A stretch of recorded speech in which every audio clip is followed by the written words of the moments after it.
মাত্র ডুবুরির দল এবং উদ্ধারকারী জাহাজ হামজা তাদের সবার তত্ত্বাবধানে বাসটিকে টেনে তোলা হচ্ছে। আমাদের সহকর্মী আশিক মাহমুদ আছে, তার কাছ থেকে আরো বিস্তারিত জানার চেষ্টা করি। আশিক মাহমুদ, আপনার মাধ্যমে আমরা ছবিটা দেখতে পাচ্ছি, একটু জানাবেন বাসটা পুরোপুরি ওঠানো সম্ভব হয়েছে কিনা, বাসের মধ্যে এখনো বাসটি বিআইডব্লিউ তাদের রয়েছে এবং বাকি রয়েছেন এবং ফায়ার সার্ভিসের কিছু অংশ ইতিমধ্যে উদ্ধার করা হয়েছে। আমরা একটু যদি সরাসরি দেখাই যে বিকেলে এই হয়েছে এবং যে বাসটি পড়ে গিয়েছিল নদীতে সেটি 7 ঘন্টার চেষ্টায়, অর্থাৎ ফায়ার সার্ভিস, বিআইডব্লিউটিএ এবং অন্যান্য যে সকল আইন শৃঙ্খলা রক্ষাকারী বাহিনী রয়েছে, বিভিন্ন সরকারি বিভিন্ন সংস্থা রয়েছে, সবাই সার্বিক প্রচেষ্টায় 7 ঘন্টা পর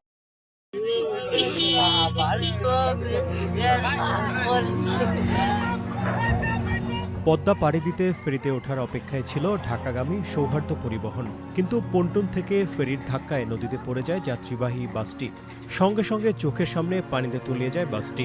25 মার্চ বিকেলে রাজবাড়ীর গোয়ালন্দ উপজেলার দৌলতদিয়া ঘাটে এ দুর্ঘটনা ঘটে।